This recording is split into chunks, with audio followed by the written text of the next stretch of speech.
আসসালামু আলাইকুম প্রিয় শিক্ষার্থীরা, আদর্শ বাংলা চ্যানেলে তোমাদের সবাইকে স্বাগতম। এসএসসি পরীক্ষা 2026 অতি সন্নিকটে। এখনও অনেক শিক্ষার্থী এমন আছে যাদের এসএসসি পরীক্ষার প্রস্তুতি নেওয়া শেষ হয়নি, বিশেষ করে গণিত বিষয়। তো আজকের ক্লাসে আমি একটি কঠিন অধ্যায়, গণিতের একটি কঠিন অধ্যায় নিয়ে আলোচনা করব। সেটা তোমরা এখানে দেখতেই পাচ্ছ যে পরিমিতি অধ্যায় 16। তোমাদের এই অধ্যায়টি এসএসসির 2026 যে শর্ট সিলেবাস প্রকাশিত হয়েছে সেখানে কিন্তু এটা আছে। তো এই অধ্যায়ে বেশ কিছু গাণিতিক সমস্যা আছে, অনেকগুলো সূত্র আমাদের মাথায় রাখতে হয়। তো আজকের ক্লাসে আমি তোমাদেরকে শেখানোর চেষ্টা করব সেই সূত্রগুলো, যে সূত্রগুলো মনে রাখলে আমাদের একটি অঙ্ক ভুল হবে না বা আমরা খুব সহজে গাণিতিক সমস্যাগুলো সমাধান করতে পারবো, সেই সূত্রগুলো নিয়ে আজকের এই ভিডিওতে আলোচনা করব। আশা করি সম্পূর্ণ ভিডিওতে তোমরা আমার সাথেই থাকবে। প্রিয় শিক্ষার্থীরা, যারা আমার এই চ্যানেলে নতুন এসেছ তারা অবশ্যই আমার এই চ্যানেলটি সাবস্ক্রাইব করবে আর বন্ধুদের কাছে কিন্তু ভিডিওটি শেয়ার করবে। তো চলো কথা না বাড়িয়ে আমরা ক্লাসটি শুরু করি।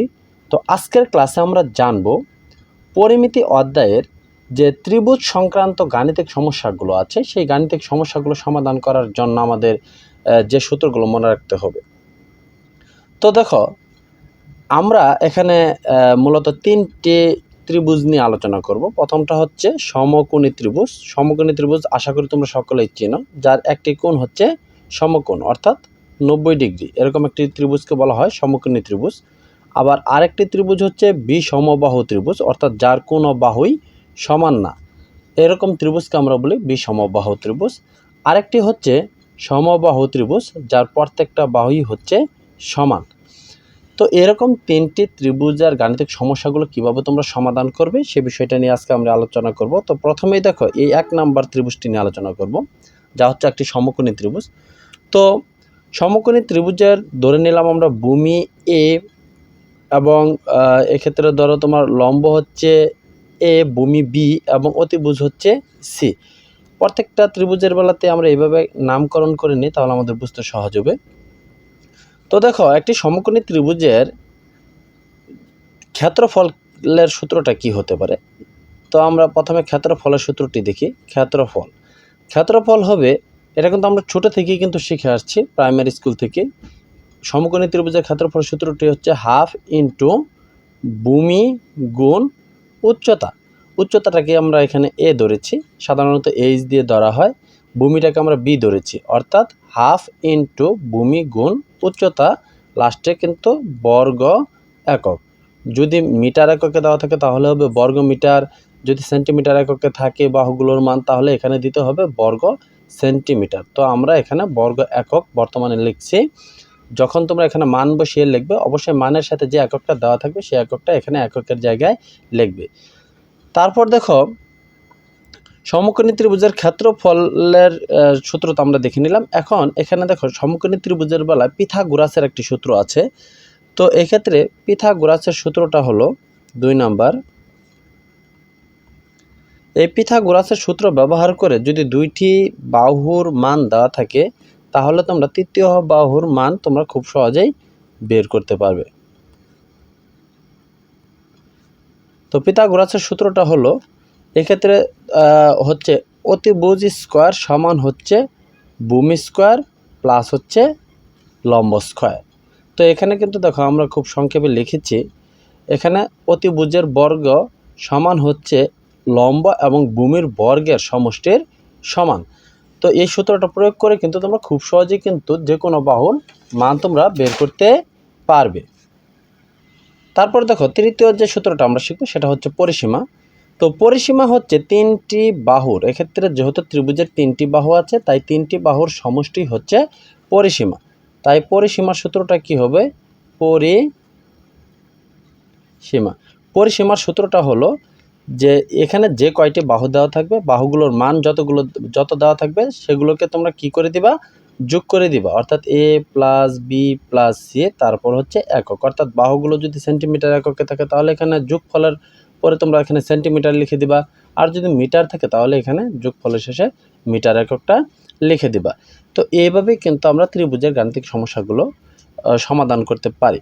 এরপর দেখো আছে বিষমবাহু ত্রিভুজ, অর্থাৎ যেই ত্রিভুজের বাহুগুলোর মান সমান না, তিনটি বাহু তিন রকমের হবে। তো এইরকম ত্রিভুজের ক্ষেত্রফল তোমরা কিভাবে বের করবে, চলো এখন আমরা সেটাই দেখি। তো প্রথমেই দেখো, আমরা বিষমবাহু ত্রিভুজের ক্ষেত্রফলের মান যেভাবে নির্ণয় করতে পারি তা হলো, এখানে লিখলাম আমরা ক্ষেত্রফল।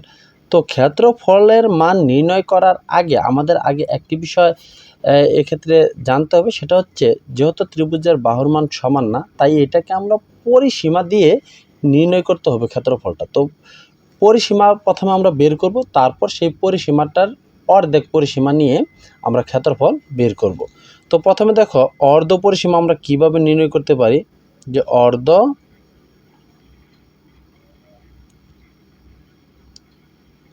পরিসীমা, অর্ধ পরিসীমা আমরা যেভাবে নির্ণয় করতে পারি তা হলো, এক্ষেত্রে আমরা সাধারণত এস দিয়ে অর্ধ পরিসীমাকে বুঝাবো।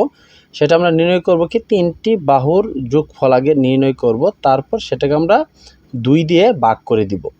তো এত একক আমরা পাবো অর্ধ পরিসীমা। তো অর্ধ পরিসীমা পাওয়ার পর আমরা সেই অর্ধ পরিসীমা ব্যবহার করে ক্ষেত্রফল নির্ণয় করব। তো প্রথমেই দেখো, রুট ওভার দিয়ে ভিতরে প্রথমে অর্ধ পরিসীমা, তারপর গুণ হবে অর্ধ পরিসীমা থেকে একটি বাহুর মান বাদ, এবং অর্ধ পরিসীমা থেকে এভাবে তিনটি বাহুকে বিয়োগ করতে হবে।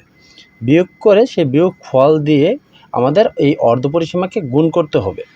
তো কিভাবে আমরা নির্ণয় করব, নির্ণয় করার পদ্ধতিটা হচ্ছে, আমরা প্রথমে অর্ধ পরিসীমা নির্ণয় করব। অর্ধ পরিসীমা নির্ণয় করার পর সেই অর্ধ পরিসীমাতে ক্ষেত্রফলটা নির্ণয় করব। তো রুট ওভার দিয়ে আমরা প্রথমে অর্ধ পরিসীমা লিখব, অর্থাৎ এস ইনটু সেই অর্ধ পরিসীমা থেকে তিনটি বাহুর মান বিয়োগ করে সেই বিয়োগ ফলগুলোকে আমরা গুণ আকারে লিখব, কার সাথে, অর্ধ পরিসীমার সাথে। লাস্টে আমরা বর্গ একক দিয়ে দিব। তো এভাবেই কিন্তু বিষমবাহু ত্রিভুজের ক্ষেত্রফল নির্ণয় করতে হয়। তো এখন চলো আমরা সমবাহু ত্রিভুজের ক্ষেত্রফল কিভাবে নির্ণয় করব তা আমরা দেখে নিই। তো সমবাহু ত্রিভুজ যার তিনটি বাহুই হচ্ছে সমান, তো এই রকম ত্রিভুজের ক্ষেত্রফল নির্ণয়ের জন্য যে সূত্রটা আছে সেই সূত্রটা হলো ক্ষেত্রফলের সূত্রটা হচ্ছে √3/4 স্কয়ার বর্গ একক। তো এই সূত্রটা কিন্তু অবশ্যই মাথায় রাখবে, তোমাদের যদি পরীক্ষাতে আসে তাহলে কিন্তু এরকম একটি সমবাহু ত্রিভুজের বিষয়ক গাণিতিক সমস্যায় কিন্তু আসার সম্ভাবনা খুবই বেশি। এগুলো সাধারণত দেয় না, যদি তোমাদেরকে দেয় ত্রিভুজ থেকে যদি প্রশ্ন করে, তাহলে সমবাহু ত্রিভুজ থেকেই প্রশ্নটা আসার সম্ভাবনা বেশি। তো এরকম অঙ্ক কিন্তু তোমাদের একটু পেঁচিয়ে দিতে পারে, যেমন একটি সমবাহু ত্রিভুজাকৃতির ক্ষেত্রের বাইরে দিয়ে তোমার একটা রাস্তা দিয়ে দিল অঙ্কটাকে কঠিন করার জন্য। তো বলল যে দুইটি ত্রিভুজের সাধারণত এখানে বাহুর মান 4 সেন্টিমিটার দ্বারা বাড়ালে ক্ষেত্রফল 27√3 বর্গ সেন্টিমিটার বৃদ্ধি পায়। তো এরকম একটি পেঁচিয়ে অঙ্ক দিতে পারে সমবাহু ত্রিভুজের বেলায়। তাই এই সূত্রগুলো কিন্তু ভালোভাবে প্রয়োগ করা তোমাদের শিখতে হবে। তো আজকে আমি সূত্রই নিয়ে আলোচনা করলাম, এরপর আমরা বেশ কিছু কঠিন গাণিতিক সমস্যা নিয়ে আলোচনা করব, যাতে করে এই সূত্রগুলো তোমাদের মাথায় একেবারে ঢুকে যায়। তো সেই ভিডিওগুলো তোমরা দেখবে। তো দেখো, সমবাহু ত্রিভুজের ক্ষেত্রফলের সূত্রটা তো আমরা দেখলাম। তো আর আমাদের কি প্রয়োজন পড়ে, আর কিন্তু দেখো আমাদের ত্রিভুজের গাণিতিক সমস্যাগুলো সমাধান করার জন্য কিন্তু আর কোনো সূত্রই কিন্তু আমাদের লাগে না। এই সূত্রগুলোকেই যদি আমরা প্রয়োগ করতে শিখি, তাহলেই কিন্তু ত্রিভুজ সংক্রান্ত যত গাণিতিক সমস্যা আছে তা কিন্তু সমাধান করতে পারি খুব সহজেই। তো প্রিয় শিক্ষার্থীরা, আজকের ভিডিওটি এ পর্যন্তই। সবাই ভালো থাকবে, সুস্থ থাকবে। পরবর্তী ক্লাস দেখার আমন্ত্রণ জানিয়ে এখানে শেষ করছি। আসসালামু আলাইকুম।